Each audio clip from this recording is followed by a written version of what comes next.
महबूब ज़फ़र साहब जो दिल्ली से तशरीफ़ लाए थे, आपको मुतवातिर नातो मुनक़वस से नवाज रहे थे।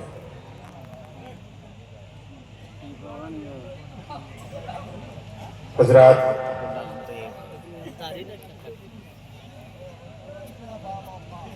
आप हज़रात का सामना जब किसी ख़तीब से होता है तो थोड़ी देर के लिए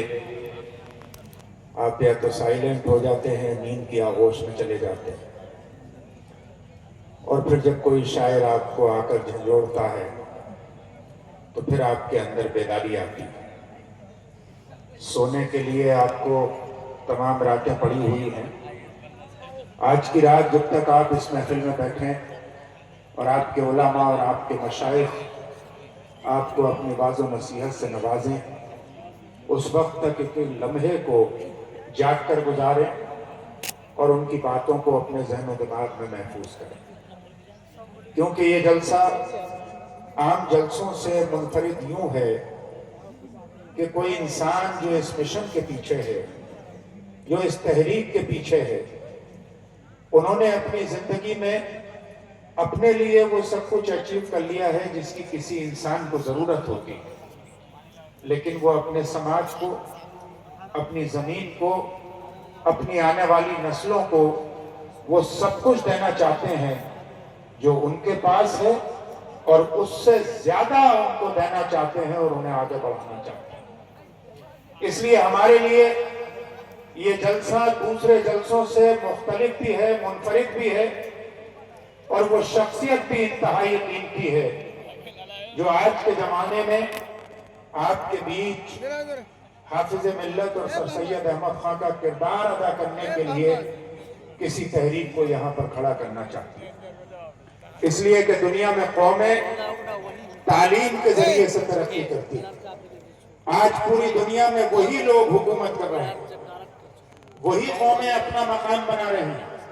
वही कौमें नई तारीख लिख रही हैं जो फिक्र और अमल की दौलत से सरशार है, और जिन लोगों के पास सिर्फ जज्बात हैं, जिनके पास सिर्फ नारे हैं, जिनके पास सिर्फ रतजगे हैं, जिनके पास सिर्फ मेले हैं, वो कभी थोड़े वक्त के लिए खुश जरूर हो सकते हैं, लेकिन कोई लंबी तारीख नहीं लिख सकते। मियाज़ाने कभी यूरोप के कलीसाओं में, कभी अफ्रीका के तपते हुए सहराओं में दश्तो दश्त दरिया भी न छोड़े हमने, पहरे जुल्मात में दौड़ा दिए घोड़े हमने। आज भी हो जो बराहीम साईमा पैदा, आज कर सकती है अंदाज़े गुलिस्ता पैदा, वो मुअज़्ज़ज़ थे ज़माने में मुसलमान होकर और हम ख्वार हुए तारीख़े कुरान। आज न हमारी जगह इल्मी मैदान में है, न हमारी जगह तहजीबी मैदान में है, न हमारी जगह फिक्री मैदान में है, न हमारी जगह साइंसी मैदान में है, बल्कि अगर आप मुसलमानों की और इस्लाम की तारीख पढ़ेंगे तो 8वीं सदी से लेकर 12वीं सदी तक 400-500 साल तक पूरी दुनिया को तहजीब और तमद्दुन सिखाने का अगर कारनामा कोई कौम अंजाम दे रही थी तो वो यही मुसलमान अंजाम दे रहे थे। यूरोप के बाशिंदों को जामे क़र्तबा के अंदर अगर इल्म की दौलत से सरशार कर रहे थे तो यही मुसलमान कर रहे थे। बड़े बड़े इन्वेंशन अगर दुनिया में कर रहे थे तो यही मुसलमान कर रहे थे। आप बड़े बड़े साइंटिस्ट पैदा कर रहे थे, लेकिन आपने अपने माजी को भुलाकर 13वीं सदी आते आते आप अथॉरिटेरियनिज्म की तरफ, आप डिक्टेटरशिप की तरफ, आप हुकूमतें और ताकत और दौलत हासिल करने के लिए जब दौड़े तो फिर ना इधर के रहे ना उधर के रहे। जमाना बड़े गौर से सुन रहा था, हम ही सो गए दास्तां कहते कहते। आज आपकी तादाद कितनी भी हो, कितने भी मुल्कों में हुकूमत हो, लेकिन सही बात यह है कि कोई भी इन्वेंशन आपसे मंसूब नहीं है। आपकी एक तस्वीर ऐसी बनाई जा रही है कि शायद जमाने के लिए आप सबसे बड़ा खतरा है। आपको डबल काम करना है, आपको अखलाक़े मुस्तफा सल्लल्लाहु अलैहि वसल्लम को अपनाकर नबी की मक्की जिंदगी की भी पहचान कराना है और नबी की मदनी जिंदगी की भी पहचान कराना है। जहां आप अक़लियत में हैं वहां नबी की मक्की जिंदगी आपके लिए नमूने अमल है। सब्र और तहम्मुल से काम लेकर अक्सरियत का दिल जीतना है اپنی محبت اور انسانیت کے کارناموں سے لوگوں کو متاثر کرنا ہے۔ اور جہاں آپ اکثریت میں ہیں وہاں انصاف سے کام لے کر لوگوں کے کمزوروں کے ساتھ آپ کو انصاف سے کام لینا، برابری سے کام لینا اور لوگوں کے دل جیتنے ہیں اور کمزوروں کو اوپر اٹھانا۔ یہ آپ کی ڈبل ذمہ داری ہے، کیونکہ آپ کو بھیجا ہی اس لیے گیا ہے کہ آپ اچھائیوں کا حکم دیں اور برائیوں سے روکیں۔ اور اس کے لیے حضرت علامہ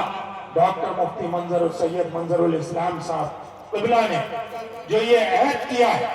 جو یہ کمٹمنٹ کیا ہے کہ وہ آپ کو ایک ایسا ادارہ دینا چاہتے ہیں جو ادارہ نہ صرف پورے ڈسٹرکٹ میں بلکہ پورے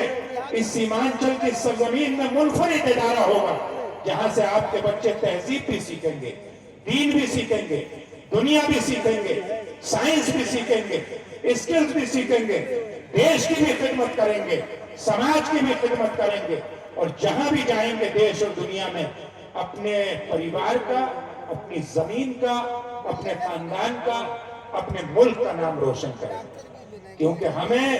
ہندوستان کو بھی آگے لے جانا ہے، انسانیت کو بھی آگے لے جانا ہے، اپنے ملک کی خدمت بھی کرنا ہے، اپنے ملک کو بھی طاقتور بنانا ہے اور اپنے آپ کو بھی آگے لے جانا ہے، اپنی بستیوں، اپنے شہر اور اپنے محلوں کو بھی آگے لے جانا ہے اور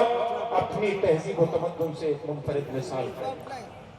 اس لیے ذہن و دماغ کے ساتھ آج کے جلسے میں آنے والے ہر معزز مہمان کی پذیرائی کیجیے۔ شورائے کرام کو بھی جس محبت سے سنتے ہیں اس محبت سے سنیے اور علماء کرام کو بھی اس محبت سے سنیے۔ آپ ہی کے خطے کی ایک اور عظیم شخصیت جنہوں نے جامعہ نعیمیہ جیسے مرکزی ادارے سے تعلیم حاصل کی ہے اور انتہائی اپنی خطابت کے لیے، اپنی علمیت کے لیے، اپنے تحقیقی میدان کے لیے جانی جانے والی شخصیت حضرت علامہ مفتی صابر رضا